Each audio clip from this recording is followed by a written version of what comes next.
Hello, everyone, and welcome to yet another Winchester Wednesdays. I am your host, Winchester 572, and we are back with yet another day of wondrous, glorious streaming. So, yes, we are getting back into readings once again after our short little holiday break. So, yeah. Also, another announcement on my end. If any of you guys are going to HarmonyCon, I'm now going to that.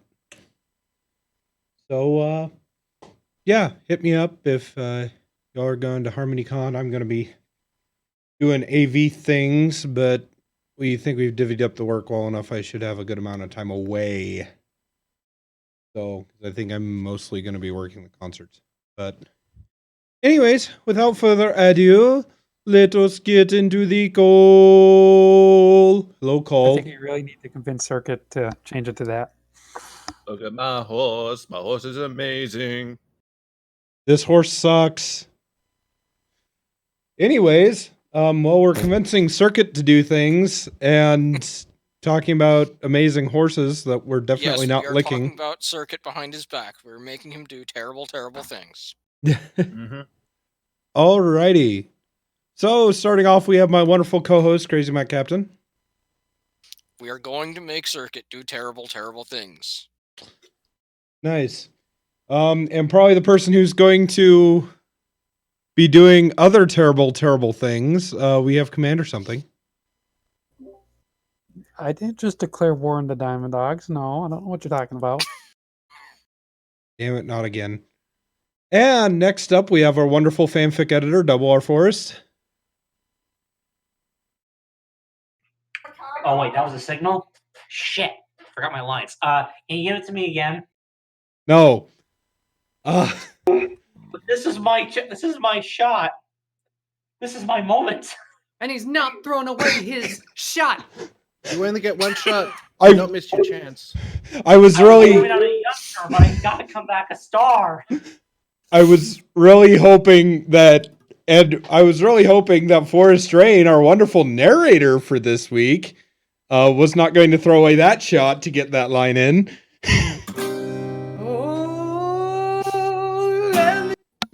Story about some ponies in Equestria. That's all I got so far. I thought that you were going to start in with Luna. I love that you did that Hamilton reference, though.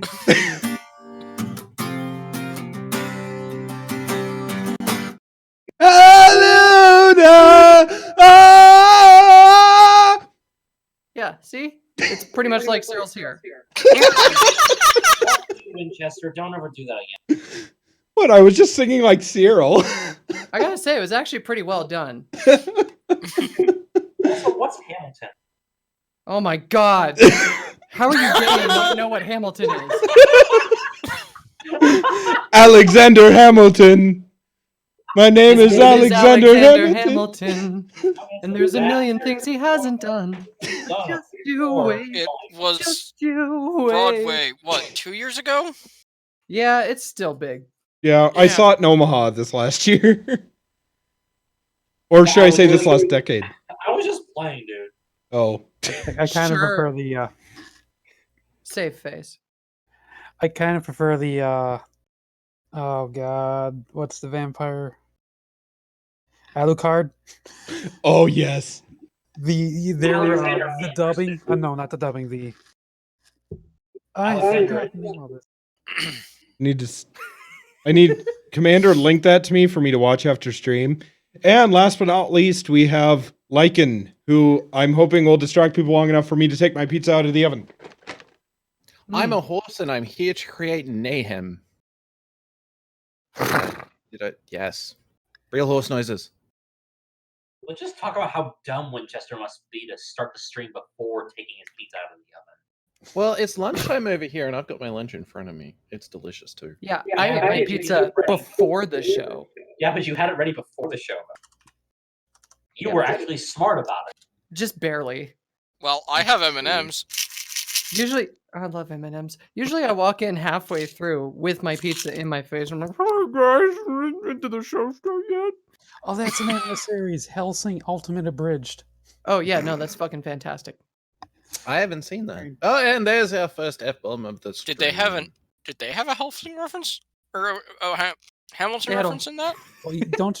They made a whole, do they made a song. whole parody of the first Alexander Hamilton song based on called Alexander Anderson, and it was in Yes. the end credits of episode. Good to know. I really need to It was a watch the farewell song Alucard. to the character, and How long ago did episode 8 come out? It was in 2018. I feel like I haven't seen that one No, yet. 2017, 2018 was the year that 9 and 10 came out. That's what it was. Mmm. I've got Winchester fried. back with his pizza. I'm back with my fried rice. pizza. Welcome back with your pizza. So I was told that this is a really long chapter. Yeah. It's the only chapter. It's the only chapter. Only one chapter tonight, chapter 15. It says chapter 15. How is that the only chapter? Is this like Star Wars? Yes. Yes, that's more. Then it goes into point ones, like chapter 15.1. Oh, fair. Rain, Yeah. Rain, please. Please, can you don't? just It's- wait till we it's get one of to. those Better than stories that. where it uses chapter names, but the chapter is actually the title of the book. So this is book 15 of a whole series, you see. So just wait until we get to book 21.5. Damn it, I was really looking forward to chapter 69. It's coming. aren't You we will all? never get 69. Yeah, we got to turn around then. Go back. Would that be 96? Shut up. All right. So for tonight, we will have the narrator, which will be me, and I will also be doing Rainbow Dash. Double R will be doing triple duty with Paul Velchek, Twilight Sparkle, and Moonlight Glamour. CMC will be doing Aaron. Commander Something will be doing Scientist. Lars is much better at this than me. And Lycan will be doing Celestia and Pinkie Pie, which leaves Winchester doing Fluttershy and Applejack. Naturally. And you missed one. Naturally. I missed one. Who'd I miss? I'm looking. Winchester doing Rarity. Oh, and Rarity, apparently. Wait, really? Darling. Darling, of course I can. Yeah, Darling, see? bro, you can't do this, man. Dude, bro, darling. All right. So this is Project Horizons by Somber. Chapter 15, Flank. Oh my god, that's actually where I am reading it right now. Oh my That's god, funny. really? No, sorry, I was looking at the wrong tab. Project Sunflower by Hoopy McGee. Chapter 15, A Magical World. Indistinct and fuzzy light burned at her eyes. Or was it the semi-gelatinous liquid she was lying in? It was hard to tell. It was warm, but itchy. Her whole body itched and tingled uncomfortably, her skin twitching in reaction. She attempted to block the one source of discomfort, reaching towards the light to shield her eyes, but then she noted the fingers on her hand and stopped. She was very confused for a moment. Something seemed very wrong with that. She sat up and glanced down at herself. Naked. Was that a cause for concern? She couldn't recall. She was naked and sitting in a large tub of goo, which sheeted off of her as she stood on her feet, and then stepped out of the tub. Around her, various scientists smiled warmly, welcoming her back. She calmly regarded the large, bearded figure before her. Welcome back, my dear. He held out a coat, which she shrugged into. Thank you. The corridors of Project Harmonix loomed large around her. They must have remodeled. The halls weren't this tall before, or this wide. She left the Ascent laboratories behind her, looking for something. She wasn't sure what, but she'd know it if she saw it. More scientists, standing with clipboards and watching her, occasionally taking notes. Their faces were expressionless, or perhaps judgmental. Had she failed them in some way? She couldn't remember, but she felt a twinge of shame all the same. The emitter room, she thought, standing in front of it. There was something she was supposed to see here. A pair of scientists, wordless, moved to block her way. You can't come in with that. Aaron looked where they pointed. My tail? Yes, get rid of it. She walked away, confused and mildly ashamed. They weren't supposed to see her tail, she realized. She should have hidden it. She walked around the corner and then tucked her tail up her coat uncomfortably and walked back. The scientists regarded her with matching frowns. It's gone, see? She indicated that there was no tail in evidence. Still, she was afraid that something she couldn't see would give her away. She could feel it, pressed up against her back. They examined more closely, almost rudely. No, extremely rudely. She felt a surge of anger and humiliation, mixed with the anxiety that she might be found out. Finally, grudgingly, they stepped aside and nodded her in. Into the emitter room. A large window hung in the air, suspended in nothing, showing a green countryside. Her heart ached for it. But that wasn't it. There was something else here to see. And suddenly, she saw it. Or rather, her. Standing on a mesh grate with each hoof tied with rope through the mesh. A lavender unicorn with a magenta streak in her mane looked at her with wise and knowing eyes. You're here. Am I? Yes. Why are you here? Because because what we did for you can't be done for her. There he was again, Dr. Velchik, who signaled someone off to the side. A switch was thrown, and the grate raised in the air, the unicorn on top. Not struggling, not fighting, apparently unafraid. But she was afraid. She turned to the man beside her, who was watching the unicorn impassively. What are you doing to her? I told you. The grate was lowering into another vat of goo, like the one she herself had climbed out of. Stop. Her voice sounded calm, but she was pleading. Please, don't do this. Did you know you have a tail? She glanced and saw it was true. It had slipped out of her coat, bushy and brown, just as she remembered it. Tails aren't allowed here. That's why we're doing this. She looked at the unicorn, who gazed back, knowingly, serenely, not accepting fate, but not fighting the inevitable. I'm sorry. I know.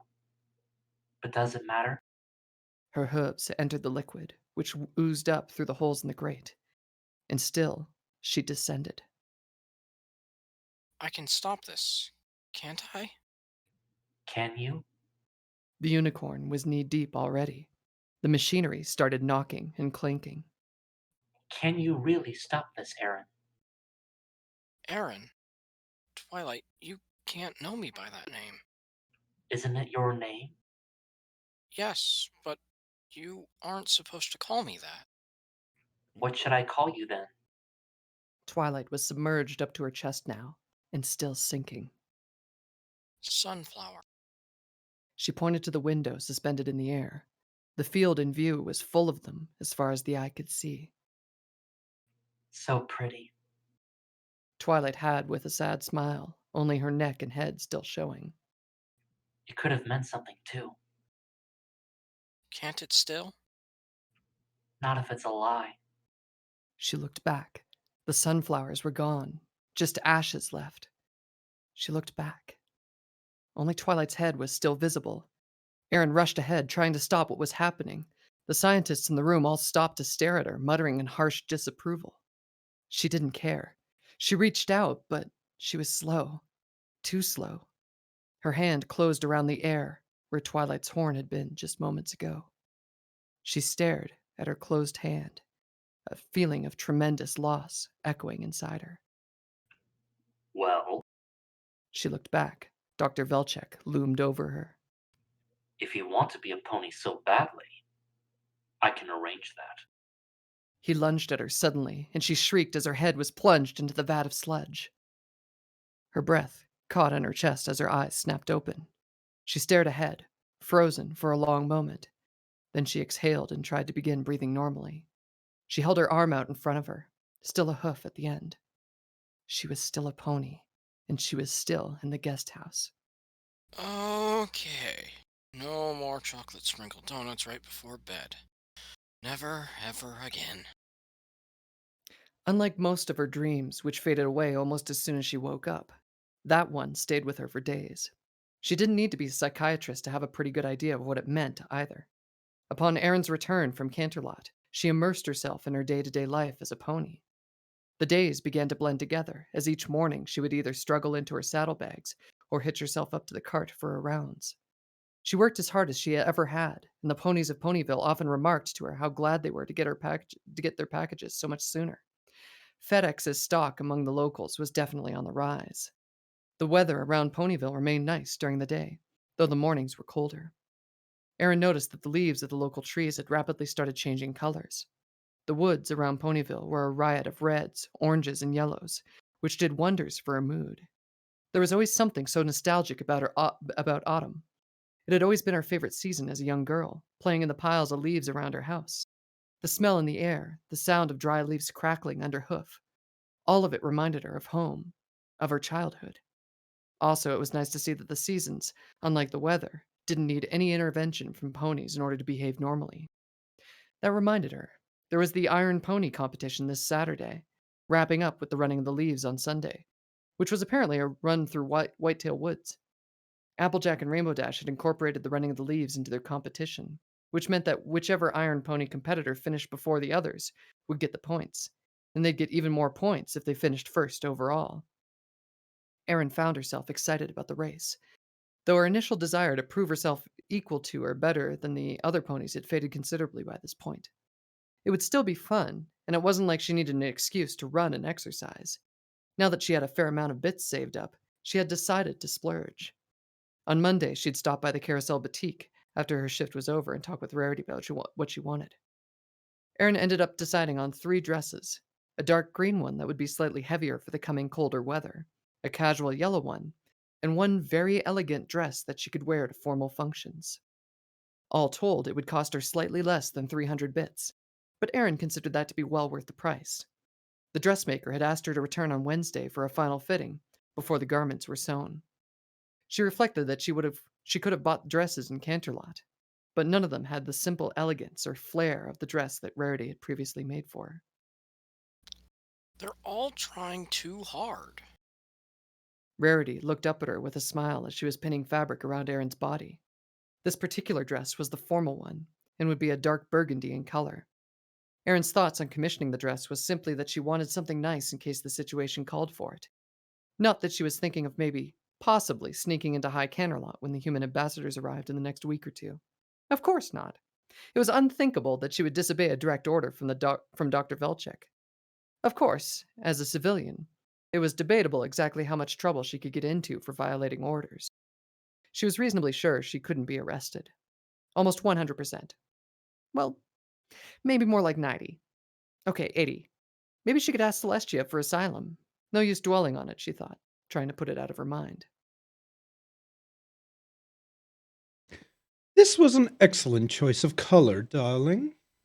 Another pin levitated into place. And I agree. Simple elegance will always trump excessive and pointless frills. Though I do say I enjoy a frill as much as the next mare. Erin smiled. She hadn't been too sure if she was going to like the unicorn when she first met her. But Rarity had an effortless charm about her that simply put her at ease. And that was no simple task when she was standing on a pedestal and being meticulously measured and examined. Would it be alright if I had you keep these dresses here for a while after they're completed? Rarity raised a questioning eyebrow at her. Of course, dear. But may I ask why? Well, I don't have a lot of space in my room at the guest house. I'm currently looking for an apartment somewhere in town, but until I find one, I don't want to ruin these dresses by trying to shove them into a small closet or dresser drawer. Oh, indeed not. Any luck finding a place of your own? A little, yes. There's a lovely little house in the outskirts of town that is leasing the top floor, which I'm seriously considering, but I'll have to wait until the mayor that lives there now moves out at the end of the month. I was hoping for something sooner than that, but honestly, there doesn't seem to be much in the way of room. Erin wasn't sure what the future held. She was almost positive that her mission in Equestria would be over and done with in a few weeks, and that she'd return to Earth. Once home, she'd change back into a human, and that would be that. But as eager as she was to get back home and that and to get the use of her hands back, she knew that she'd miss this place and all the ponies she knew there. Yes, it wasn't like that a year ago. The designer adjusting a hem and eyed it critically before moving again. Ponyville's population has grown by leaps and bounds in the last year, in large part thanks to the new railway to Canterlot.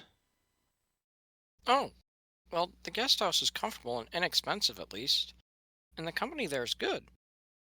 Rarity gave a small noise of agreement, still fixated on the dress. Aaron decided to remain quiet for a while to let the designer work without distraction. Finally, Rarity announced the piece completed and helped Aaron to slip it off before placing it on a dressmaker's dummy prior to sewing. Say, Rarity, could I ask you a question? Why, of course, darling. Rarity stepped back and eyed her creation critically with one forehoof pressed up against her chin. On the ride back from Canterlot, I saw Cloudsdale off in the distance, and it reminded me of something Twilight had said a while ago about how you all visited the city. Oh, really? The dressmaker looked distinctly uncomfortable for some reason. What else did she say? Only that you were there to cheer on Rainbow Dash, and that she'd cast a spell to give you wings, and another of the ponies to walk on the clouds, and I was thinking of visiting there someday. Were those very difficult spells? Ah, well, the one that gave me wings was difficult enough that dear Twilight could only cast it on me, giving me the most lovely iridescent wings you could imagine, as as she's the most magnificent, magically talented unicorn I know of. If Twilight struggled with it, then it must be a very difficult spell indeed. The cloud walking spell was quite a bit easier from what I understand, though it's not a spell I can cast myself. Oh? No, I'm afraid not. My talents lie along the lines of fashion and fabulosity, not cloud walking. You'd have to find a unicorn who had talents related to more weather or air than my own, I'm afraid. Wait, magic isn't just magic? I'm sorry, that probably sounds really ignorant. Not at all, darling. You're not a unicorn, and I understand there weren't any where you grew up. Aaron nodded, mildly surprised Rarity had heard that. She must have gotten that story from one of the other ponies she'd told it to, most likely Twilight Sparkle.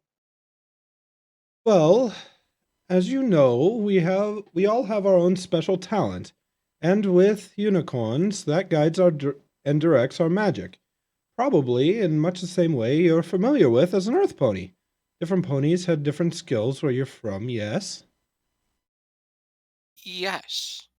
It was largely true, after all. Different people have different talents. She herself couldn't sing worth anything, but she could draw fairly well, as a human at least. Well, my talent lies along the lines of art and design, which is why I so love fashion, naturally. Any pony can learn well enough to operate a sewing machine and make a simple garment, but to study the science of it, to make something remarkable out of ordinary materials at hoof, that's my talent. And so, my magic exhibits itself in such a direction. How do you mean? Well, my magic helps me to alter fabrics to my design, as well as helping me to find gemstones and precious metals if needed. My special talent gave me its first overt display when I was a mere filly, before I received my cutie mark. Would you like to hear the story? Aaron perked up. A chance to hear a story about how a pony chose her cutie mark? She had to hear this. Yes! Yes, I would. Very much. Such enthusiasm! Well, if you like, we can retire to the sitting room to continue our conversation. I'd like to make some tea if you don't mind, as I'm positively parched. Oh, of course. I don't want to take up too much of your time, though. Don't be silly, my dear. I can certainly take time to talk to someone who is not only a customer, but a friend of Twilight Sparkle and Applejack. As you're friends with them, I would like to consider you a friend as well, if you don't mind. Erin opened her mouth to reply, then hesitated. If she befriended Rarity, that would be another pony she had to lie to. But what else could she do? Say, no, I don't want to be your friend? So, instead, she forced a smile. I would like that very much, Rarity, and thank you. If Rarity had noticed her hesitation before answering, she made no comment about it. Instead, she led Erin into a large, airy room, decorated with several chaste lounges in various shades of red designed to set off the red of the overall room. Inviting Erin to have a seat and make herself comfortable as the white unicorn vanished for a few minutes, returning with a tray holding 2 cups, a teapot, several scones, and both a sugar bowl and a pot of honey. She laid those down on a small table between them and levitated her own cup to her lips. Erin laboriously managed to get her traditional 3 lumps into the cup without making a mess, and raised the cup to her own lips in an upturned hoof. Now, where were we? Yes, my cutie mark story. Well, you see, when I was a filly, I had been put in charge of the costumes for a production that we were putting on for our parents. The costumes were, well, they were sufficient, but nothing special, and I wanted them to be extraordinary. In despair, I tried everything I could think of to improve them, but there was nothing I could do. For the first time in my young life, I was having doubts about my chosen career. Maybe I wasn't meant to be a fashionista after all.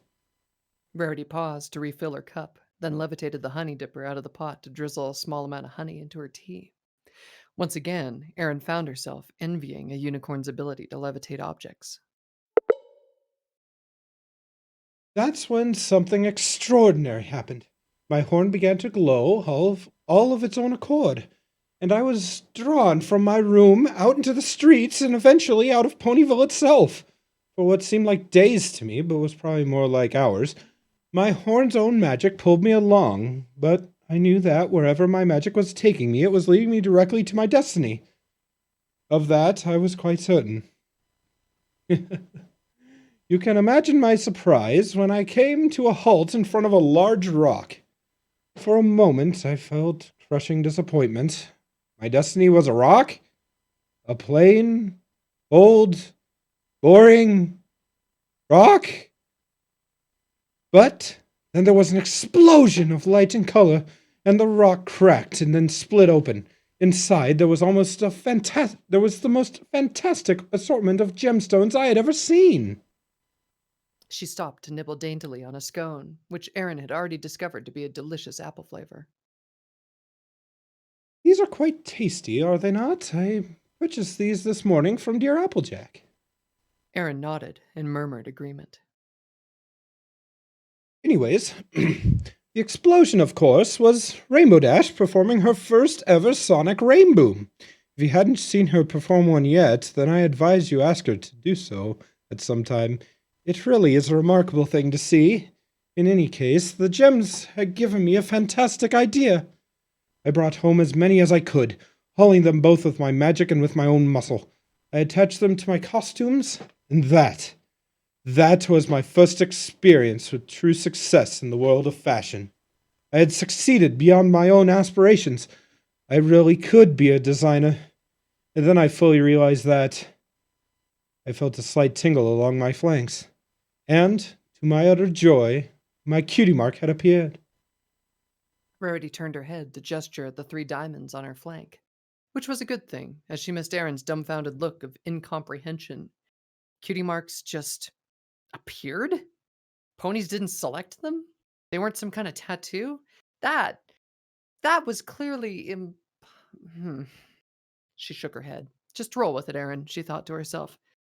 She had herself largely composed. Rarity gave her a slightly odd look.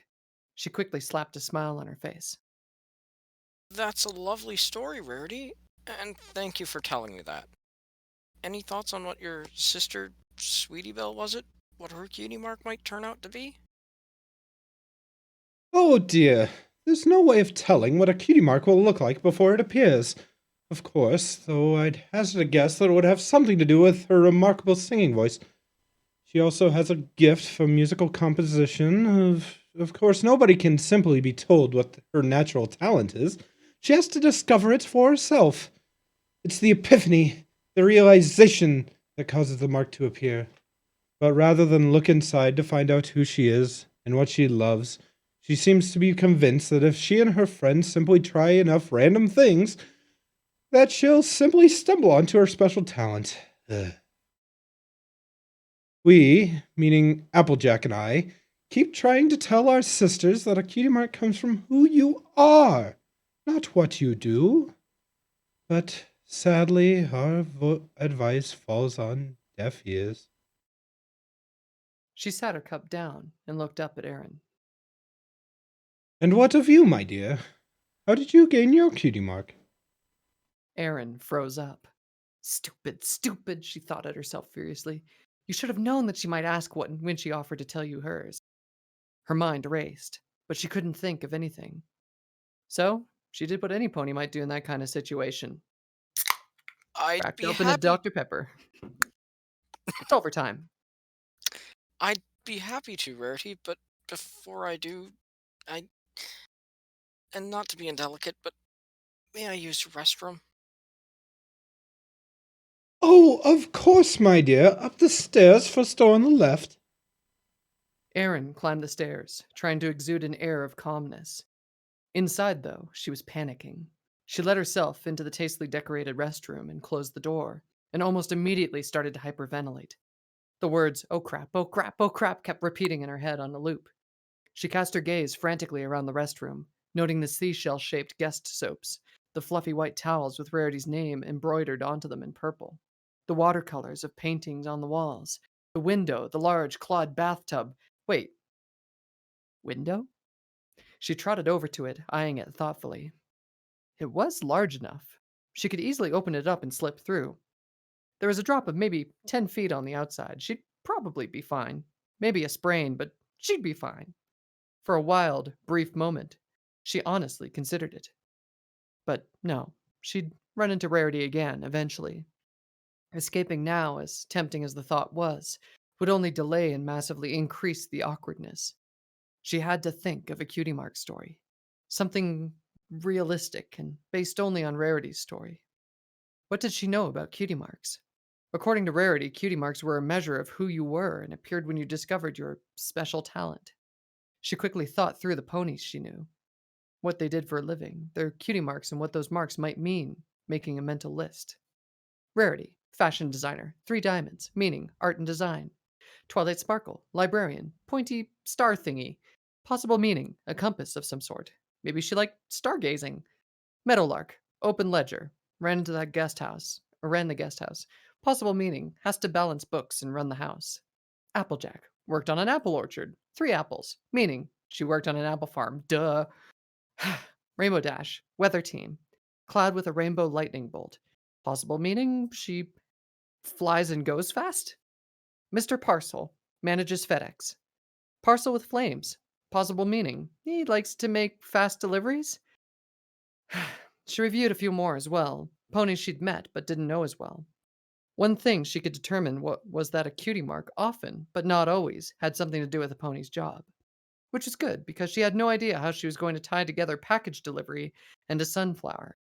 It seemed to have more to do with the pony's passion, what drove them, what they truly cared about. Erin considered herself frankly. What were the things she cared about?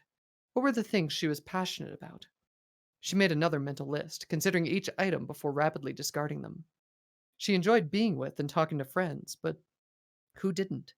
That didn't make her special, and she wasn't exactly passionate about it. She enjoyed seeing movies, but there was a problem because, as far as she'd seashore by the seashore, as she'd seen so far, ponies did not have movie theaters. And again, she wasn't passionate about it. She liked music, but was completely terrible at singing and couldn't play any instruments with even hands. The only thing she could think of that she was passionate about right now was saving humanity and doing it in a way that the ponies would be minimally impacted. But even if she could share it, She doubted that would qualify as a cutie mark story. She was frantically aware of the clock ticking. She couldn't stay here forever. Finally, she remembered something that had happened when she was a little girl, something that had made her happy. Maybe a quick adaptation of it would make for a good story.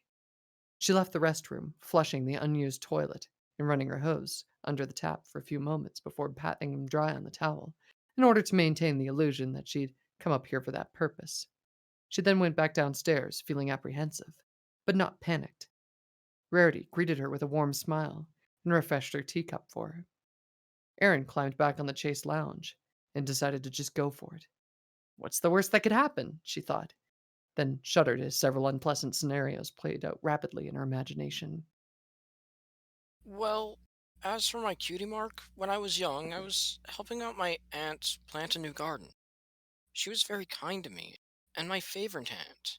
She would help me with all sorts of things, often watching me and my brothers when my parents are busy, and I wanted to help her for that reason. She was very important to me, you see? Rarity nodded, motioning for her to go on. I enjoyed being with my aunt, but I didn't enjoy gardening. In fact, I always really disliked it. I never wanted to do any gardening when it was a chore that my mother set for me. But this was different. It was for my aunt, who I loved, and I enjoyed helping her.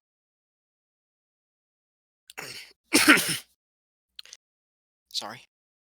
Then I realized that even the most unpleasant of tasks can mean something more and bring you joy when you're doing it for somebody that you truly care about. And that's how it happened. For me. All of that was true, roughly speaking, except, of course, that she hadn't received a cutie mark for that realization. She held her breath, hoping she hadn't messed up. But Rarity was smiling warmly. Erin breathed a sigh of relief. Had she passed this test?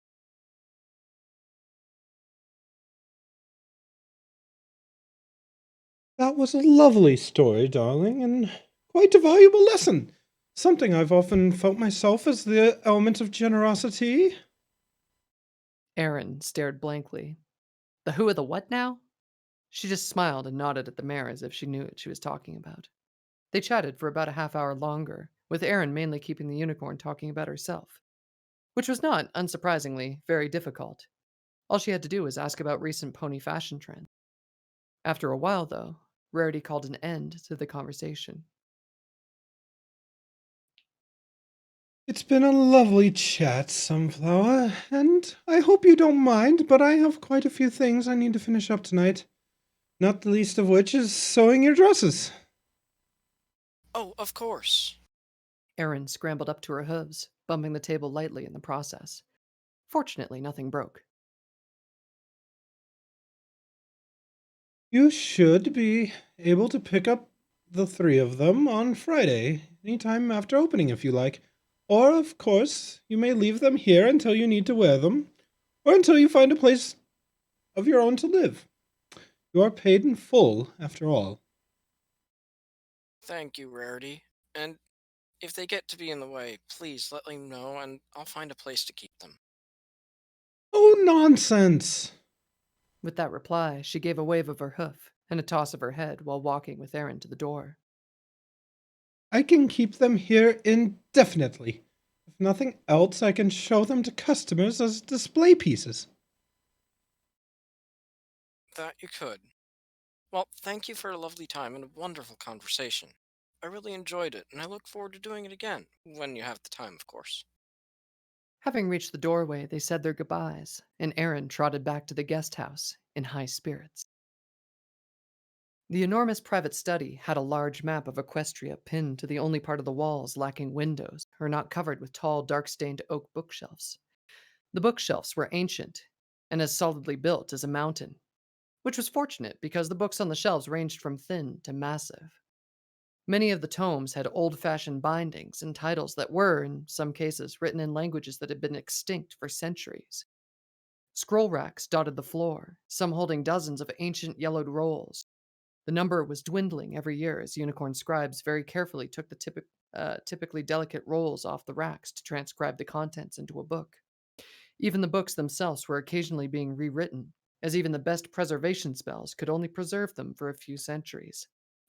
During the day, the large glass roof and windows let in plenty of light. But at the moment, with the sun having long since set, the light was provided by several dozen gas lanterns around the room. Not that she needed the light. For her, the moonlight alone would have provided more than enough to read by. Even starlight would have been sufficient. However, she was expecting company, and it would be rude and nonsensical to make her guest stumble in the dark. And rude and nonsensical were two words that could never be used to describe Celestia. She gazed at the map on the wall, deep in thought. She'd been troubled lately. Her sister had been as well. But Luna was busy at the moment with the duties of the night, and would be unable to join them. There was a swarm of meteors that had carefully guided towards Equestria for the last several months in preparation for the meteor shower she'd intended tonight for a small but devoted collection of stargazers. Celestia smiled at that thought. While most ponies still did sleep through the night, there were quite a few who would delay or eschew altogether the traditional bedtimes of their hard-working ancestors, specifically to stay up and enjoy her sister's night sky. And that number was growing, slowly but steadily.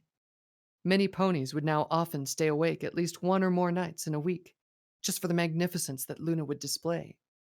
She knew that her own favored student, Twilight Sparkle, often stayed up later than she should, simply to gaze at the stars. Celestia was very pleased about that. During her sister's exile, she had raised the moon and had generally kept things on course. However, she was well aware that she lacked her sister's artistry and quiet grace within the night sky. Ponies who had, for generations, considered the night to be nothing special were now finding a sweeping beauty and grandeur that had been lacking before. There had even been a large number of artists who had painted vistas of the night sky, which, she was informed, were largely instrumental in getting even more ponies to venture outdoors at night. Luna, initially taken aback by the unaccustomed praise, had responded like a flower opening to the sun. Each night had become more subtle and lovely than the last, a reflection of the Night Princess's joy. It amazed Celestia, and it touched her heart, that Luna wasn't lonely. Not anymore. The ponies of Equestria truly loved her, and Celestia could think of no pony more deserving of that love than her dear sister. Still, such artistry kept her incredibly busy. Luna wasn't one to repeat a performance, if at all possible. While the night sky stayed largely the same each night, Luna was constantly planning small changes, enhancements, and, occasionally, meteor showers, simply for the pleasures of the ponies who braved a sleepless night to appreciate the efforts of the earnest princess. A small part of Celestia wished that her sister put less effort into the night sky, if only so that they could visit and talk more regularly. A quiet knock at the door interrupted her thoughts. Her guest had arrived. Celestia called out for her to enter, and a stark white unicorn with pink eyes walked confidently through the door. Celestia smiled at her former student, pleased at the difference in her demeanor now, as compared to how she carried herself as a filly. Moonlight Glimmer had been a shy creature, self-conscious about her odd coloring and eyes. She'd avoided interacting with other foals her age and had become quite withdrawn and introverted. Though Celestia hadn't been her direct mentor like she was now with Twilight Sparkle, she had taught some of the classes that the albino filly had attended. She'd done what she could to encourage and reinforce the filly's confidence, and Moonlight Glimmer had bloomed from a quiet filly who was easily overlooked to the confident scholar she was now, and one of the sharpest minds Celestia had known in the last century. As she was thinking that, Moonlight Glimmer tripped over a footstool, stumbled, and fell flat on her muzzle. Celestia winced in sympathy. The unicorn was brilliant, it was true, but she wasn't the most observant of ponies, and was unfortunately clumsy as well. Oops. Sorry about that. The scholar struggled to her hooves, her blush highly visible under her white coat. I should pay more attention. As long as you are uninjured, Moonlight Glimmer, then that is all I care about. How have you been? Very well, Princess. Thank you for asking. The school is doing well, too. We finally found a replacement for Professor Nimbus, a relatively young mare named Aurora. And with her help, we discovered what happened to those missing funds.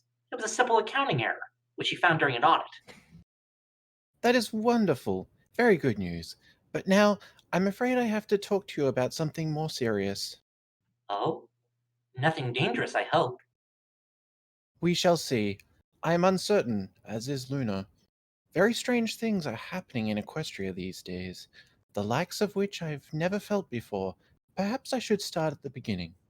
Celestia studied the map once again, gathering her thoughts for a moment before speaking. Let us start this way. Tell me what you know of the Vale of Equestria. Moonlight Glimmer nodded and began speaking. Well, to put it simply, the Vale of Equestria is a metaphor that we use to describe the logical separation of our realm from other worlds. Within its bounds, it contains the whole of what we call reality. Not only this world, but the sun and the moon, the stars, and the vast night sky. Outside of the veil is the chasm, sometimes referred to as the void or the infinite unknown, though usually it's just the chasm. And across that chasm are other veils, surrounding other worlds, which we know about only because those veils sometimes brush against our own, causing a ripple, or very rarely, a fissure, where part of the alien world and part of ours overlap, and you can actually step from one world into another. Is that what you meant, Princess? Very good, Moonlight. And that is the reason I brought you here today. There is one thing that isn't well known, not because it is a secret, but simply because it is rarely relevant. And that is that Luna and I can both sense ripples when they happen within the borders of Equestria. Oh? That's fascinating. What's that like? A sense of unease, almost of being watched, or like an itch of the mind. The problem is that we get that feeling, but it is difficult to ascertain where the ripple is coming from, which makes this current situation all the more concerning. Why? What's happening? For the last several weeks, there have been an unprecedented number of ripples occurring with alarming frequency all over Equestria, where, in the normal course of things, we sense a ripple or two in a decade, and a fissure once every few centuries. For the last few months, we have been sensing one or two ripples a week, along with perhaps a half a dozen or more fissures. That that is unprecedented. What could it mean? I am uncertain. It could be a coincidence. Though, if that were the case, it would be one of the likes of which neither I nor my sister have felt in all the centuries of our lives, or read about in the history of our world. If we discard coincidence, though, then we must look at it as either the result of a natural change or as a deliberate action. We may be facing some kind of interdimensional catastrophe, or we may be on the verge of an invasion from another world. Moonlight Glimmer gasped at the thought. Either could spell disaster for Equestria. Is there anything we can do to stop it? Yes, there are a few things we can do. I am working with my sister and several of the court scholars to try and find a way to strengthen our own veil, to prevent further fissures from happening. It will require considerable power to cast these spells, though. It will make things much easier if we knew more about the particular nature and potential threat posed by these ripples. And so, I must ask you a favor. Anything, Princess. As I mentioned before, we only get the vaguest of notions as to where the ripples are forming. Typically, they are too brief for us to more than register them before they are gone. However, with as many as we've been sensing recently, we believe we have finally been able to narrow down the most likely place where the majority of these ripples are occurring. The majority? Yes, they are happening all over Equestria. However, the greatest concentration of them, by far, we believe are happening fairly close to Ponyville. I see. And you would like me to go there in order to determine what is happening? Yes, I believe that you have the talent needed to sense the ripples yourself, provided that you are close enough to one as it happens and know what to look for.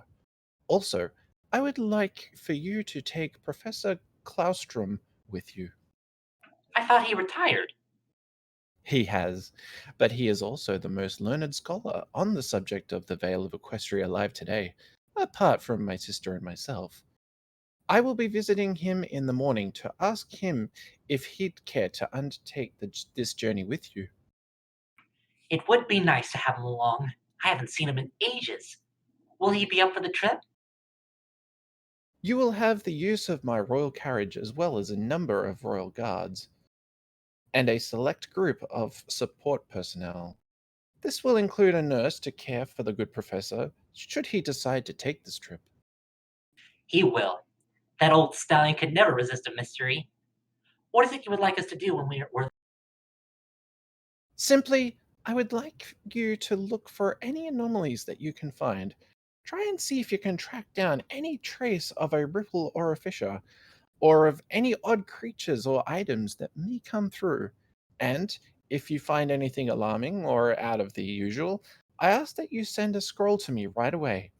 Anything you discover could help us to determine the nature of any potential threat and try to find a way to counter it. Of course. We have booked all of the rooms at the Ponyville Inn, starting on Saturday. Will that be enough time for you to be ready? The albino mare nodded. I will begin packing immediately when I get home. I have some specialized equipment I would like to. Very good. Unfortunately, I have a few matters of state to wrap up before I can leave the castle. I am hoping I will be joining you in the middle of next week. However, once I join you in Ponyville, our search for answers will increase rapidly in pace. For the first few days you are there, I expect that you will settle in and make yourself comfortable. I have already sent a letter to Twilight Sparkle, both to let her know what is happening and to let her know that you are coming. And I have asked her to assist you in any way she can while you are there. Oh, that's right. Twilight lives in Ponyville now, doesn't she? Yes, she does, and the other elements of harmony as well. I pray we don't have to use the elements, but it's nice to know that they'll be on hoof if they are needed. Moonlight Glimmer chuckled briefly. Celestia shot her a questioning look. Oh, sorry. I was just thinking of what an odd coincidence it was. Twilight visited me at the school just last weekend. Oh? Celestia was surprised, and, if she must admit, a little hurt that Twilight had visited Canterlot but hadn't stopped by the castle. Typically, the earnest unicorn would try and spend as much time with her as Celestia's schedule allowed. Yes, she stopped by to ask me about a book she was writing. Twilight is writing a book? What is the subject, if I may ask? Oh, it's apparently a work of fiction. I know. I thought it was unusual as well. Dear Twilight loves to read stories, but I never have imagined her as one to try her hoof at writing anything other than nonfiction. If there's one thing I've learned, it's to never assume you know everything about any pony. Well, well, Twilight Sparkle is writing a work of fiction. I look forward to reading it. Did she happen to mention what it is about? Well, that's the thing. The subject she wanted to write about was impossible.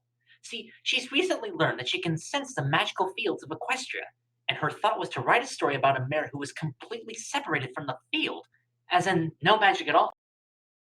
Celestia felt a moment of vertigo as pleasure at hearing that her prized pupil could sense magical fields quickly turned into an icy dread at the subject she had chosen to write about. Did Twilight say why she wanted to write about such a thing? Not really. I believe she just said that when she realized that she could sense this magical field through everything, she wondered what it would be like for a pony to not be a part of it. Celestia was concerned.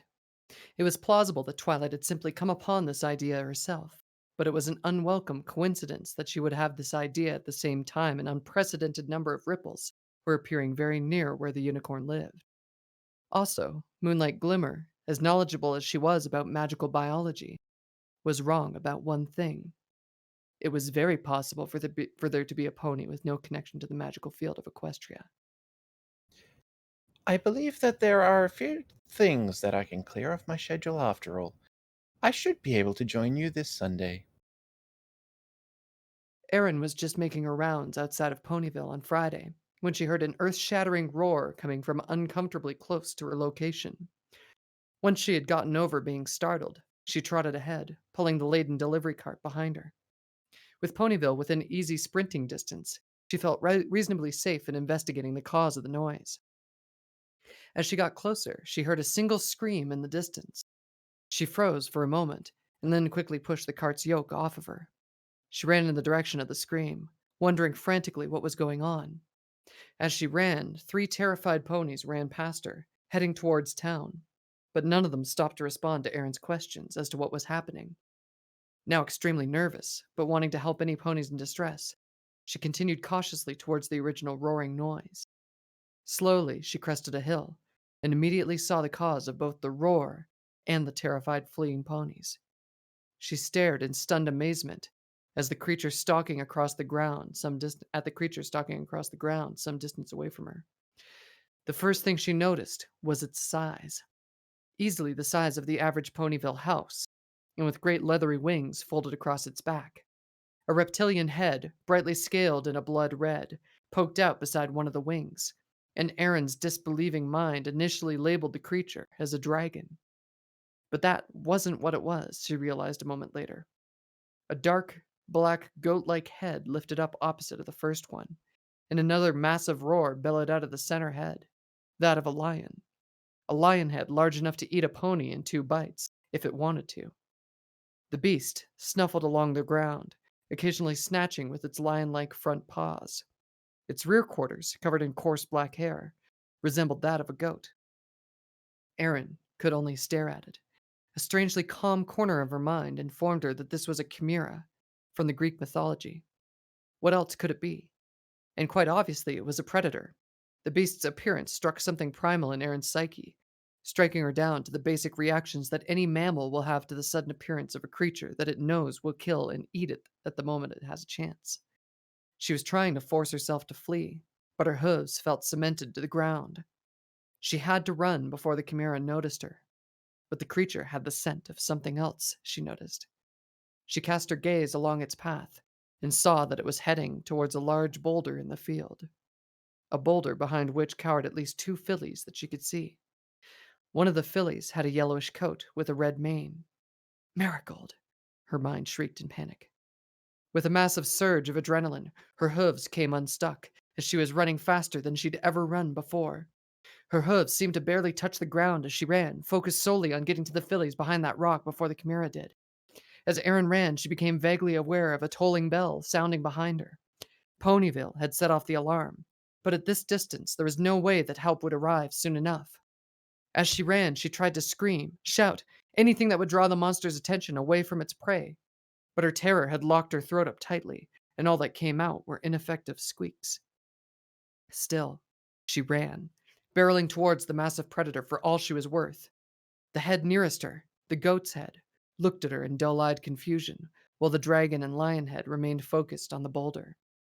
The creature had the scent now, and it knew where its prey was hiding. The chimera reared up, and its massive paws slammed down upon the boulder.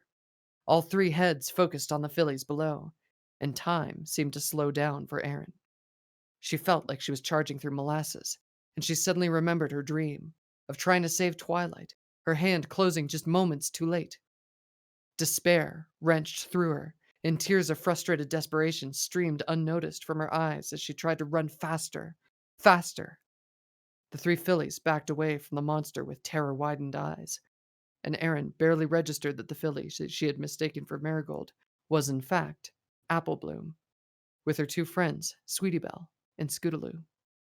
The dragon head reared back, inhaling deeply for what seemed like minutes, then darted forward as a tongue of orange flames shot out towards the helpless fillies.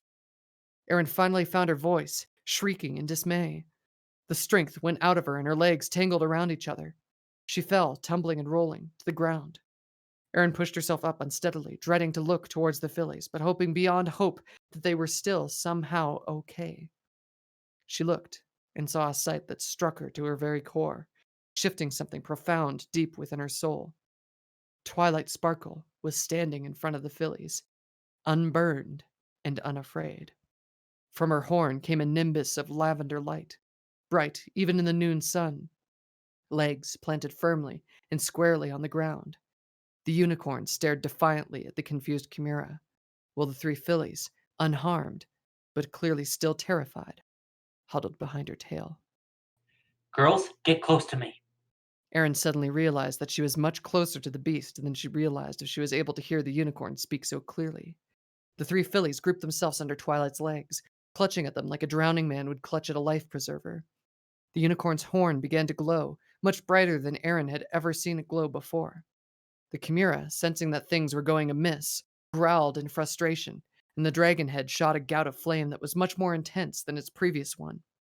Erin watched with stunned amazement as the flames sheeted over and around a dome of lavender light that suddenly sprang up around Twilight and the terrified fillies. The goat head bleated in confusion, while the dragon and lion head snarled with annoyance. A massive, wickedly clawed paw reached out, but from Twilight's horn there came a sudden burst of light so bright that Erin reflexively lifted a foreleg in front of her eyes to protect them. When she lowered her leg, Twilight and the others were gone. Not dead, not burned, but entirely gone. The Chimera, robbed of its meal, roared in frustration from three heads simultaneously. Sunflower, get out of there! Twilight's distant voice shouted behind her. Erin spun and saw that the unicorn mare was now on the distant hill behind her. She wondered briefly how the unicorn had gotten there, and then she heard a low rumbling growl behind her. Without stopping to look back, Erin ran. That reaction saved her life as two gigantic paws slammed down where she'd been just a moment before. Terror energized her as she ran blindly, not thinking of anything but self-preservation. It slowly sank in as the fear ebbed somewhat, what she was doing. She was running directly towards Twilight Sparkle, who still had the terrified fillies with her. Behind the unicorn was Ponyville, and more innocent ponies, and Erin was leading the monster right to them. She angled to her left, which allowed the Chimera closed in behind her, a huffing and panting through three mouths at once as it closed some of the distance. She kept circling until she'd completely lost sight of Ponyville, and the forest loomed ahead of her, several hundred feet away, but getting closer. It was the forest that she had been warned about, the Everfree. But it didn't matter. If she could get into the trees, she'd at least have a chance of escaping. Pouring everything she had into running into a straight line, she felt a euphoria taking her over as she realized that the Chimera was falling steadily farther behind. I can do this, she thought, almost giddily. Then there was a loud and puzzling whoomph sound behind her, followed by a sound that reminded her oddly of sails catching the wind. A massive shadow engulfed her. Oh, right, wings, she thought with dismay. With growing dread, she realized that she probably wouldn't make it now. She could feel the damn thing getting closer to her. She could swear she felt its breath on her tail. That's far enough, buddy, a rough voice called out, right before the sound of immediate impact and a roar of pain. Erin was tossed off her hooves as a shockwave rumbled along the ground. She rolled back to her feet and looked behind her to see the Chimera lying less than 10 feet away, flat on its belly in the dirt. On its back, directly between the massive wings, was one extremely angry-looking rainbow dash. The Pegasus sprang up off the beast, bucking the lion's head directly in the snout as it tried to raise itself off the ground, using the buck to boost her momentum as she flew away from the crushing jaws of the goat head as it tried to snag her. The dragon head, beady eyes fixed on the retreating Pegasus, began drawing in a deep breath. Erin didn't even remember making the decision to charge it, but suddenly she was there, closing the distance in the blink of an eye. She planted her left front hoof, spinning her body round in a pirouette. Planting her forehoofs, she delivered the hardest kick she could to the bottom-shocked dragon's jaws, knocking the fiery blast off target. Then she ran, getting some distance as the scaly head flopped to the ground, unconscious. Behind her, the Chimera was getting groggily to its feet, still slightly stunned by the crash to the ground. Before it could rise fully, a lasso shot seemingly out of nowhere to tighten around the goat head. The rope yanked hard to the side, causing the beast to stumble and collapse onto its left side. Erin's eyes followed the rope to a furious-looking Applejack, who was pulling hard on the rope clenched in her teeth. The horned head bleated in distress, and the lion growled in acknowledgement as it tried to rise up and pull back. It didn't make it, though. A heavy iron chain, engulfed in a mystical lavender light, wrapped itself tightly around the right wing and front leg, binding the two limbs together. The Chimera roared in frustration as it tilted over once again, this time to its right, scrabbling with its remaining limbs. Another chain, this one wrapped in a blue aura, wrapped similarly around the left wing and front paw. The beast crashed chest first into the grass, effectively immobilized, as the rear goat legs dug furiously but ineffectively at the ground. The center lion head glared and rumbled at Twilight Sparkle, who had immobilized the beast's right side. The goat head on the left snapped at Rarity, in spite of the fact that the unicorn was standing much too far away for it to reach. The ponies stared back, unwavering and showing no signs of fear towards this creature that could have eaten any of them in 2 bites. Aaron couldn't believe it. These ponies had immobilized such a massive, dangerous creature, and they'd made it look almost easy. She felt laughter welling up inside of her, sheer joy mixed with the aftermath of terror and an adrenaline high. Hey, Sunflower! Pinkie Pie popped up beside her. Are you okay? Hi, Pinky. You startled me. Yes. Yes, I'm fine. Is everyone else okay?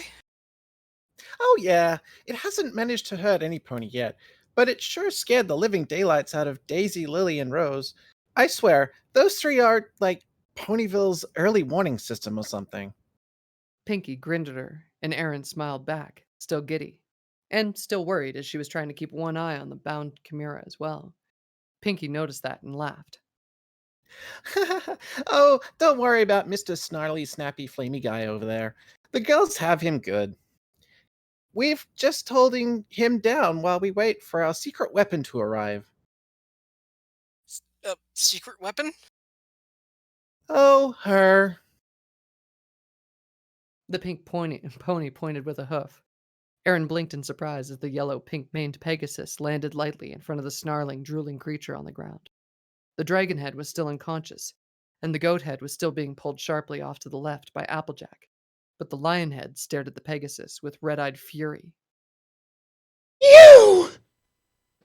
The Pegasus spoke in a voice that radiated a pure fury that Aaron wouldn't have guessed any pony to be capable of, let alone Fluttershy. How dare you attack ponies? The lion head blinked in surprise. Aaron guessed that this wasn't how these things typically went for the massive predator. You tried to eat the Cutie Mark Crusaders, and you almost burned them up! How dare you! Fluttershy marched, stiff-legged, towards the lion head. The goat head rolled its right eye towards the proceedings, trying to see what was going on. The lion head suddenly darted forward, trying to catch the Pegasus in its jaws, but Fluttershy had stopped just out of the range. The wickedly sharp teeth missed her by a hair's breadth as the jaws snapped shut on the air before her. Fluttershy didn't even flinch, and Aaron could see real fury in the formerly timid Pegasus's eyes. You will stop! The lion head blinked in confusion, then lunged forward again, still missing the winged pony. Fluttershy's eyes hardened even further, if that was possible. You will listen to me. Do you understand? Ponies are off limits. They are not on your menu. Not now, not ever. You are never to hurt any creature that can talk. Even if you do, I will find you. Wherever you are, I will find you, and I will not go easy on you. Do I make myself perfectly clear? The lion looked at her with disbelieving eyes, and with no small amount of confusion and, amazingly, fear. Fluttershy took several steps forward and was now well within range of the creature's jaws. The lion head drew back in shocked surprise, but Fluttershy didn't stop until she was almost nose to massive nose with the leonine head. Her bright turquoise eyes bored into the Chimera's bloodshot brown ones, not blinking. I said, do I make myself perfectly clear? Aaron's breath caught in her throat. She was expecting the massive head to lunge forward and bite the Pegasus in two. In fact, she opened her mouth to protest, but a pink hoof suddenly covered her muzzle. In confusion, Aaron looked over at Pinkie Pie, who just shook her head and said, Watch. Aaron glanced back at the Chimera, still feeling the dread she felt before, but now with a sense of wonder. She was actually able to see the exact moment when the creature's will snapped. The head lowered, and it gave a piteous whine. Fluttershy stepped back and regarded the monster critically. Well, since you haven't eaten any pony, and I know quite well, I suppose we can let you go. But you are to fly straight back to the Everfree Forest, and you are never, ever to come back. You understand me? Completely cowed, the tawny head nodded. Fluttershy nodded towards the two unicorns, who unwound the chains from the chimera's limbs. With a quick snap of her head, Applejack pulled the lasso off the goat head. The massive beast lurched to its feet, stumbling slightly. All the ponies around it maintained a state of wariness. Applejack glared daggers at it, while swinging a rope in case she needed to cast the lasso around it again. Rarity and Twilight held their chains at the ready, prepared to disable it if needed. Aaron noticed for the first time that Rainbow Dash had returned, hovering in the air behind it and apparently ready to pounce again at the slightest sign of aggression. Pinkie Pie, on the other hoof, was completely relaxed and, astoundingly enough, had produced a bucket of popcorn that she was eagerly munching hooffuls of. Want some? Aaron shook her head in dumbfounded disbelief. The chimera gave a tentative growl, halfway between a challenge and a question. Applejack and the two unicorns tensed, but Fluttershy didn't even blink. She simply stared at the beast and said one word. No! It sounded like a dismissal, like the chimera wasn't even worth her time.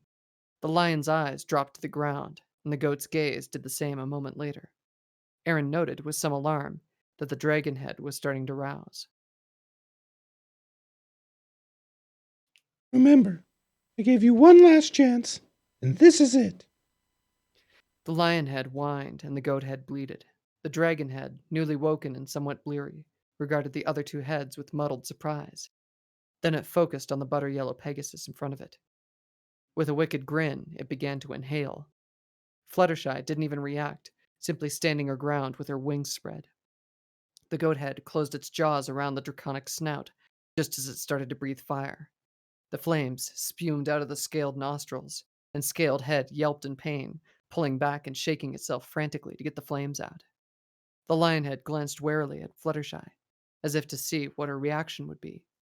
When she didn't move or say anything, it unfurled its great wings and launched itself into the sky. The dragon head gave a grunt of surprise and glanced back towards the seemingly helpless lunch that it was inexplicably leaving behind. The lion head growled at it, and it kept on flying slowly and resentfully towards the forest. Rainbow Dash, Yo! I think our friend needs a little encouragement and a reminder that Ponyville should be left alone. You think you can manage a sonic rainbow? In my sleep? She snapped a quick salute before shooting straight up into the air. A moment later, there was a massive boom sound. A rush of wind nearly knocked Erin off her hooves once again, but she barely noticed that. Her eyes were fixed on the rush of colors expanding in a circle from the Pegasus's flight path, a circular rainbow of incredible beauty and magnificence. The colors rushed rapidly away from the center point, and Erin made out a rainbow trail streaking away like a missile, Rainbow Dash at its head. The shockwave hit the fleeing chimera, bowling it over as it bellowed in fear and distress. It righted itself and began flying away in a much more rigorous fashion than before. But Erin barely even noticed that. She was staring at the rainbows. One, a vertical line arcing through the sky, followed the rainbow-maned Pegasus as she flew at an incredible speed. The other, an expanding horizontal ring of almost liquid color, rippling and changing as it spread across the sky. It triggered something in her, something she hadn't felt since she was a little girl and her father had taken her to her first fireworks festival. She snuggled into her father's lap, and he had wrapped his arms around her, making her feel utterly safe in spite of the dark night and the strangers all around. Then, the first of the fireworks had shot up into the sky, exploding into amazing patterns, the color and sound melding into one breathtaking instant in her mind. Then another, and then still more, as the night sky was transformed into a riot of color and sound. She stared in as complete joy and wonderment in sight at the fireworks. And then as she was staring at the rainbows, now, that feeling that she'd never felt since, and was convinced she would never feel again, was now growing once more in her heart. And for the first time in her adult life, in fact, for the first time since she was a little girl in her father's lap, Erin found herself firmly and truly believing in magic, down to the very depths of her soul. And after that, nothing could stop the laughter of pure, undiluted joy from pouring out of her. Pinkie Pie hung a leg around her neck in a casual hug. Yeah, I remember my first Sonic Rainboom. Several hours later, and the party was still going strong. Pinkie had insisted. It was a chase the scary monster away / save the Cutie Mark Crusaders party, and it seemed like pretty much all of Ponyville had stopped by at one time or another. The mayor had declared the rest of the day a holiday, which helped to enhance the already festive mood, and Pinkie had set up extra tables in the yard outside of Sugar Cube Corner to accommodate all of the ponies who came by, a few just for the cake, but many to congratulate the heroes of the day. Erin, still floating on a fluffy pink cloud of wonder and joy, was vaguely alarmed to find herself categorized as one of the heroes. All I did was run away from it. That ain't all you did by a long shot. Apple Bloom saw you charging at that thing. You were trying to save him. Not to mention you're trying to lure it away from Ponyville. I saw you turn when you realized that you were taking it straight towards us. And you kicked the dragon head in the schnoz when it tried to toast my tail. But still, you guys did so much more. Erin protested, blushing. She hadn't planned to do anything heroic. In fact, pretty much the whole thing was a vague blur to her at the moment. She'd been running on pure terror and adrenaline for most of the encounter. Applejack hugged her around the neck. You did quite enough, Sugar Cube. When a monster from the Everfree tried to eat my sister, you ran toward it, not away. I wish more ponies could say the same. She stared darkly at Daisy, Lily, and Rose. I wouldn't be too hard on them, AJ. You saw that thing. Charging at it like I did was almost certain suicide. And they ran away. But if they hadn't alerted the town, there's a good chance you wouldn't have gotten there in time to save the girls. She nodded her head in the direction of the Crusaders, who were trying to cope with being in the confusing position of having ponies treat them like minor celebrities for having almost been eaten by a ravening beast. They seemed torn between being proud and being profoundly embarrassed.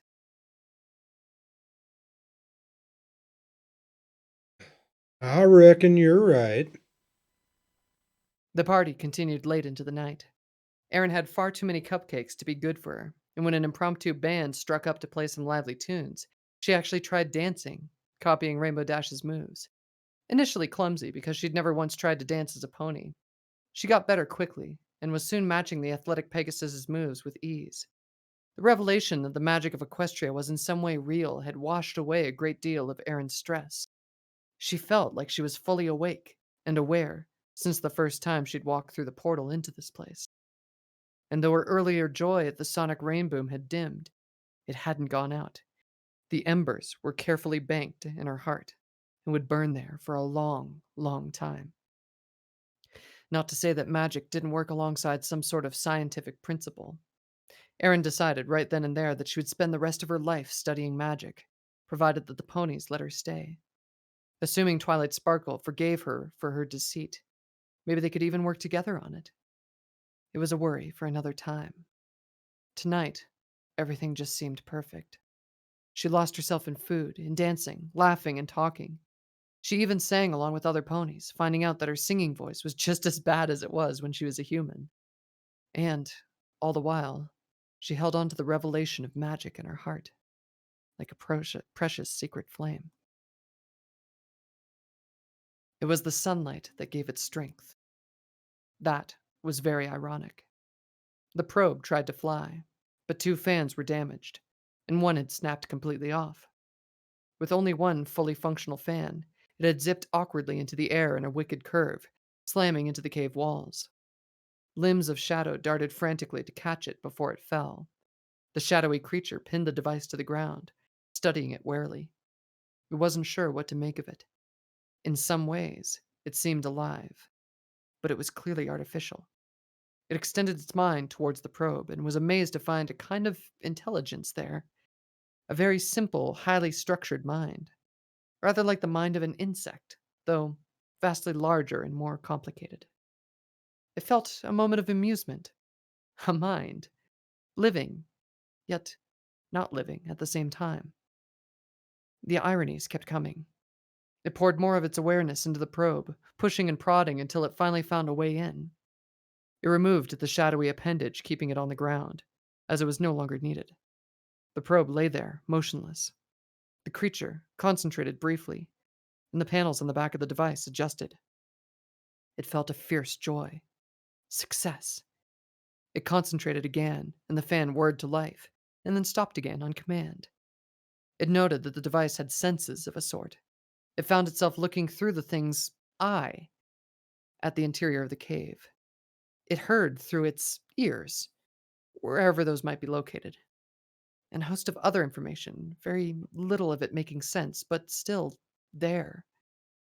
It was wondering how best to use the new toy when it noticed something odd. With all of the new information coming towards from the probe, the creature had been too distracted to notice a pulse. It happened fairly rapidly, some sort of touch, for lack of a better word. Something outside the cave kept touching the device on the floor, and the device was sending out its own pulse as well. Excited, but terrified of being disappointed, it cast its mind along with the pulse the device was sending. For the first time and longer than it could remember, a part of its mind was outside of the cave. A small part. The pulse could only carry so much of it, but still, the joy the creature felt was sublime. Freedom. Even only a taste of it was enough to make it nearly lose its grip on the probe in its excitement. Frantically, it calmed itself and kept extending its mind along the pulse until it found the source. The source was another device, identical to the one his mind dominated in the cave, though undamaged. It was, at best guess, perhaps a half-mile away. It flooded as much of its mind as it could into the device, overwhelming it much more quickly than the first one, thanks to the familiarity it had gained in that first possession. Terrified of damaging the second probe, the creature simply let it hover in place. It was wondering what to do with the thing when it suddenly became aware of something amazing. There were more pulses, identical to the one that the first probe had sent out. They came from all over, and there were hundreds of them. The suspense is terrible. I hope it'll last. Was it as terrible as Mickey Mouse shitty Fluttershy? No, that was a million times worse. That I paused after the second line, and I was just sitting there going, "Oh my fucking god, this is horrible." I swear, normally I can do a good normal like really shy Fluttershy. Like I don't know what to do with No, we need an myself, assertive Fluttershy. but not but not the not that. Well, hey there, creature! Yeah. You're gonna stop in your tracks!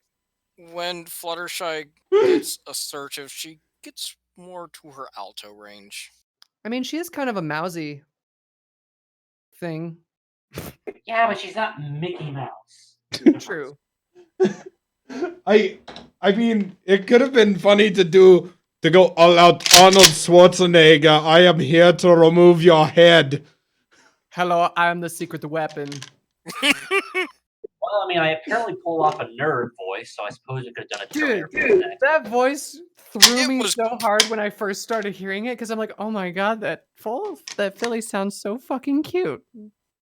You think this is the voice of a foal? Well, not a foal, a filly. A filly?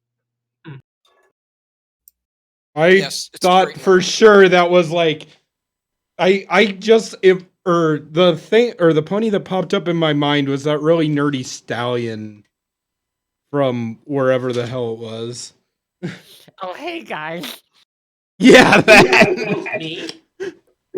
No, I've never been called handsome before. But yeah, no, I heard that voice initially and I was like, that's a really cute voice. Aw, thank you.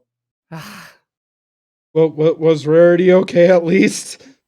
Rarity was very sinister. I thought it would be. Rarity was like, darling, of course it's okay. Let me pry into your history and figure out everything about you so that I can use it against you. Yeah. I suppose. Wesley's got that slower way of talking. Sorry, my mind doesn't Everything. compute speech very quickly, so it has to go very Where slow. everything has additional meaning. And the slower you speak, the more people become afraid. If only the fear actually worked in real life. You just need to lower your voice and say, Mr. Anderson. Mr. Anderson. I'm going to enjoy watching you die, Mr. Anderson. They really should have done the line from Speed with Hugo Weaving. Because I'm smarter than you, Jack. I'm smarter than you. And then the guy gets his head chopped off by the sign in the subway, and Keanu Reeves is just like, yeah, well, I'm taller. I was totally so during the Chimera attack, I was totally getting My Hero Academia vibes from that. I still need to actually watch that, but that scene was so great. Oh, I didn't God. realize how much of this chapter was that much narration. Well, yeah, it was How fun. many drinks did you go through, Forrest? I got 3 Dr. Peppers sitting on my desk. Empty or full? Empty. Oh, I went through 2 beers. I would have liked to go through beers, but with the amount of narration, I probably would have been blitzed by the end of it. I was yeah. So that was my other issue with Fluttershy is like I stopped to take a drink and then all of a sudden my vocal cords slightly changed and then like it changed slightly. And then my issues with Rarity was I was eating pizza like in between the lines, which I shouldn't have been doing. Well, that's why you let the voices just naturally change. Darling, I'm Zeph! Darling, let me simply tell you, you are absolutely fabulous.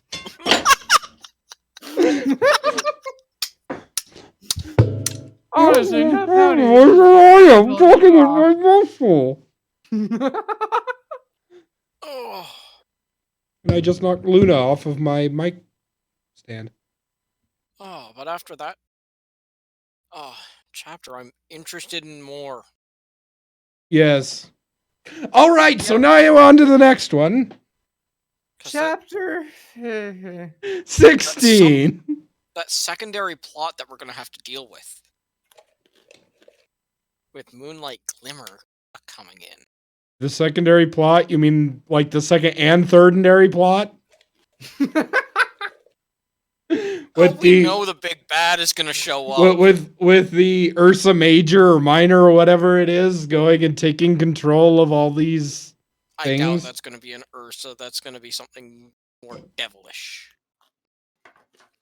I mean, so far from what we found out, the thing that we know that is canon that most closely fits it is the Ursa. I agree. I'm also wondering if the pulses are human. Well, seeing as the devices are probes sent in by the human race. I don't. Yeah, think but I mean, that it's like, they're talking human. about I think that it's the other, the devices pinging each other, so they have a sense of, okay, you're over there is getting information over there, so I don't need to go too far in that direction. I should go over in this direction. That's worrisome too. I was gonna say that's what I kind of figured was it was like radio pulses going back and forth for communication. I was Yeah, just it's- wondering if the pulse that was, I mean, it says that it was identical to the probe that it had, but I was wondering if that wasn't quite true and it was actually like whatever was controlling the probe, which made me think human. Were you here for the chapter where we dealt with the probe last time? No, Because the probe wandered toward the cave, and then didn't it go through like a? It went through a magical barrier, and then it got attacked by a beast made of seemingly stars, if I remember correctly. I don't believe it said stars. I thought that it said it looked like galaxies and shit. I think it just said a shadowy beast.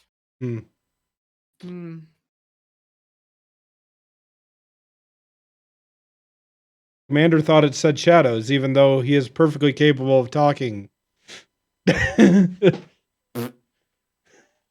No, he's fighting the Diamond Dogs. You heard him. But yes, wait, I are know. But it's not like he's hiding in this one. We announced his presence.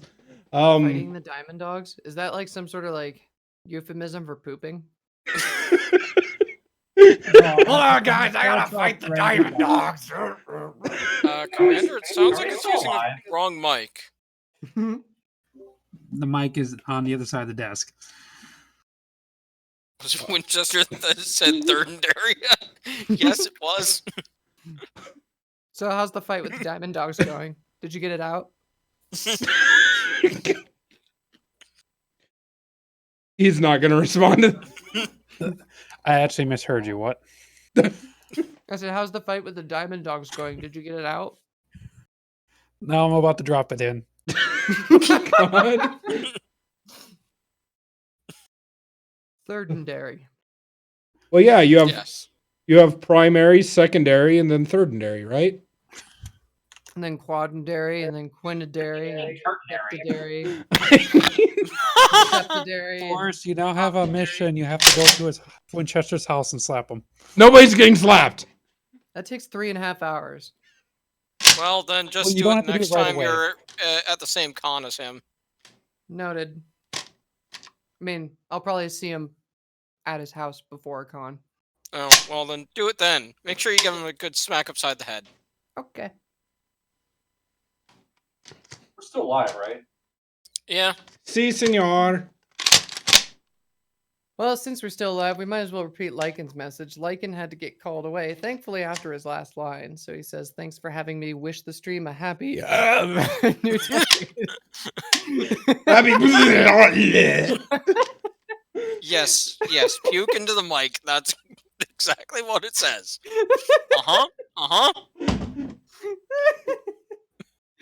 That was when I need to. Oh shit! I just realized that I had the story or the script not on screen for the entire thing. Oh well.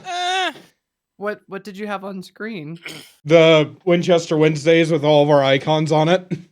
Oh, well, whatever.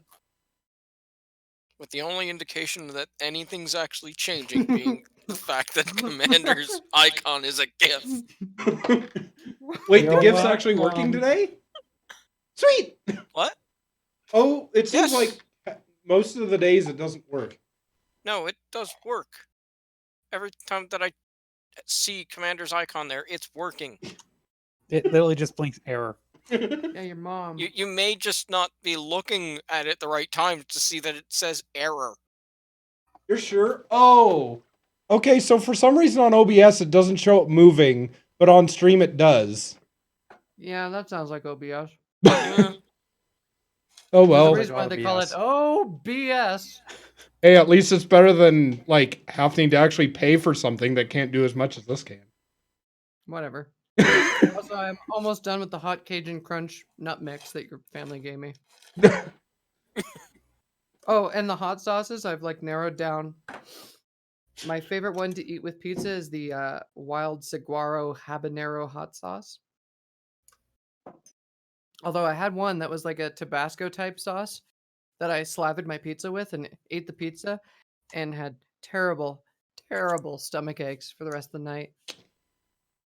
So I was eating my chocolate covered raisins during And then the you realized Harmony that it was poop. during the HarmonyCon meeting, and Garrick and Engineered saw it, and they were just like, "Are you eating gear shit?"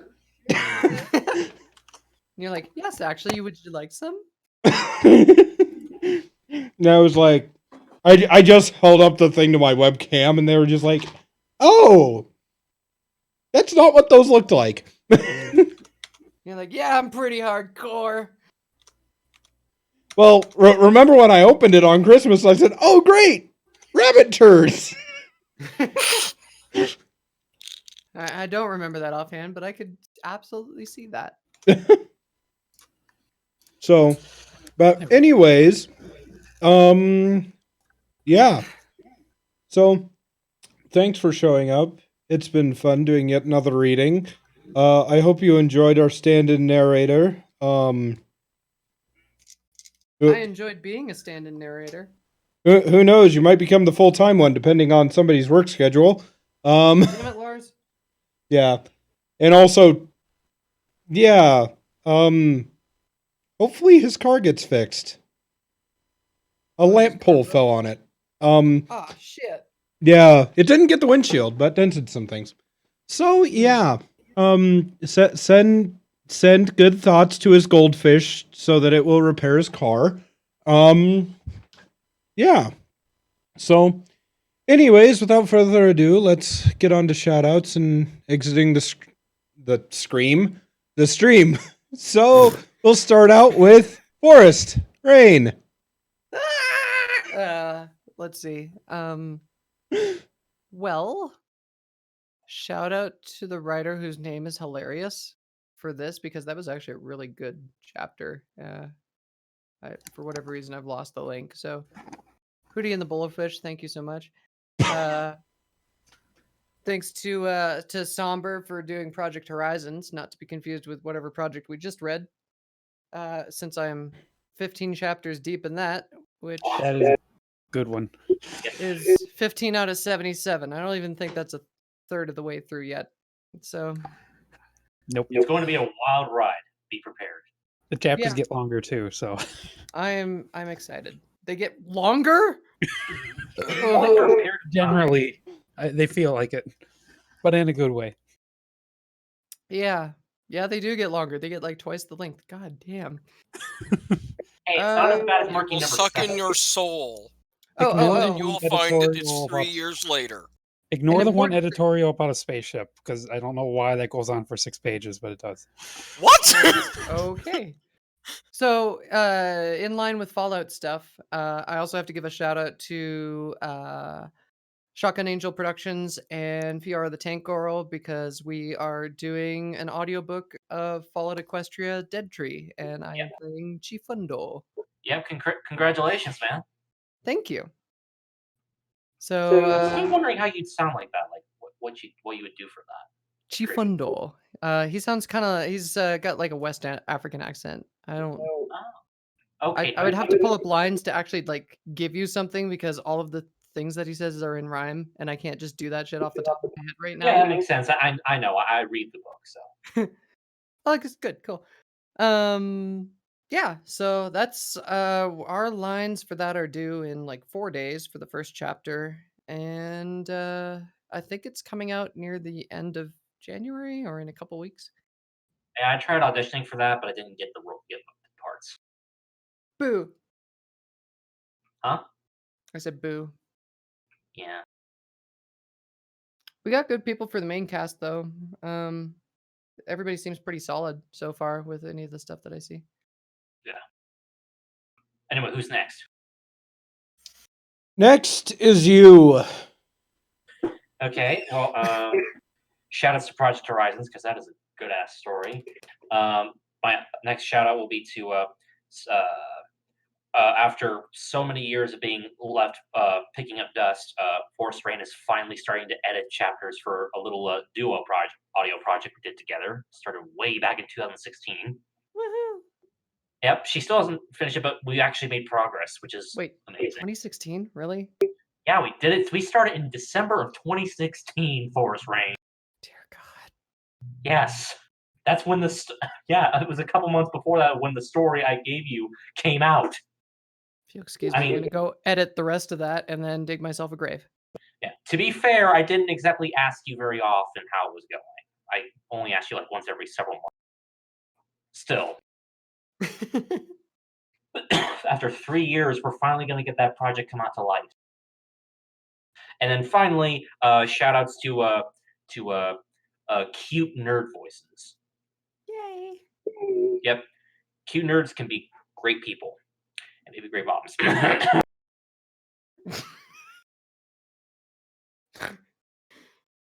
Alrighty, and next on to Command or something. Shout outs to Force Rain for narrating this chapter. Woo. It was pretty good. I love the little mix-ups that occasionally happen. Those are always fun. Oy. Shout outs to Double R Force, cute Nerdy voice, yes. Thank you. Yeah. And shout outs to Team 4-Star for making Helsing Ultimate Abridged series and making the best Hamilton parody ever, Alexander Anderson.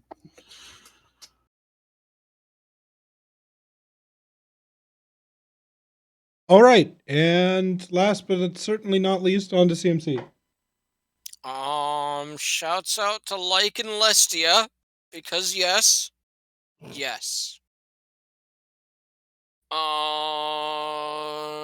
fires, explosions, only roan, venison jerky, you know. And yeah, AGDQ is happening right now. Speedruns for charity. Woo! I don't know, that's all I got. Oh, and a shout out to the crazy bot in the Twitch chat. I had to use my ban hammer. I was wondering what that was. Alrighty. Thank you all for showing up. My shout outs go out to all of our wonderful readers and voice actors and everybody else. And also to all of the wonderful viewers out there, except for the bot. You can go die in a fiery hole. Yeah. Make sure We're not exactly talked about you, Tokoi. Hey, be Yeah. careful with bots. They might get AI and they might turn against you. You're not wrong. But yes. Talking about Matrix. Anyways, Screw us over. make sure to stick around and show up for all the other stuff going on throughout the network throughout the week. Yeah. So I know Friday is RPG stream. Saturday is Circuits gaming stream. Creatures Meltdown. Oh, is Creature doing his thing again? Okay. Saturday is Creature. Sunday afternoon is Circuit. Right. There we go. So yes, that stuff. And then Monday, come by for the Flagstop pre-show, and then stay tuned for the Brony show. And then, I think there's sometimes an after party, so stay tuned for that as well. And then, after that, make sure to show up for, I think next up is Winchester Wednesdays. But there's also other people doing other things throughout the week. So, without further ado, thank you all, and good night. Everybody say goodbye. Hello!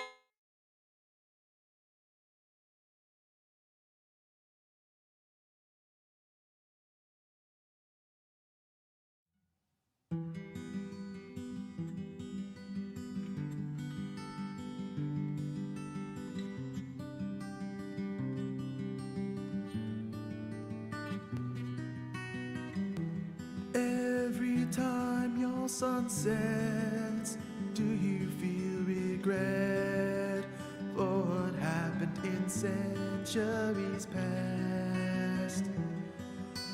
Has your spirit grown cold like her lunar moon? Do you know why she chose that path? But many I'm alone, Luna paid her debt. On the moon she honored tides as she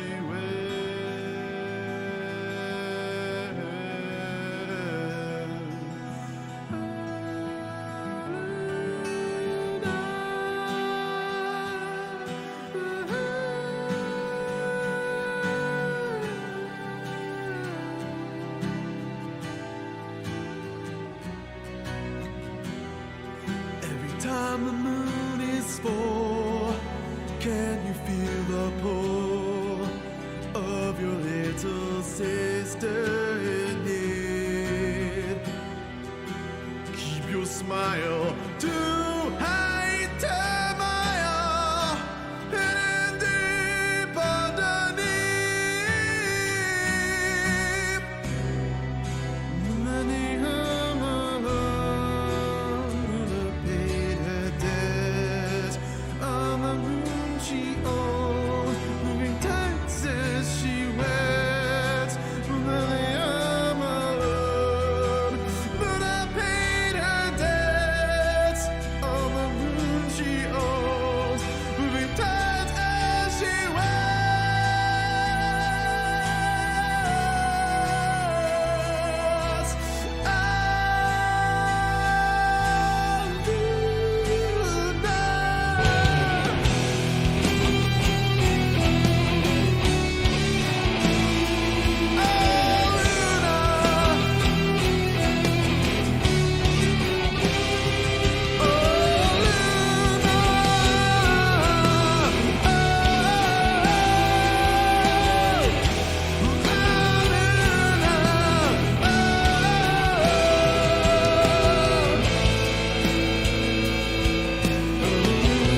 Thank you all for showing up. This is Winchester 572 going 10-7.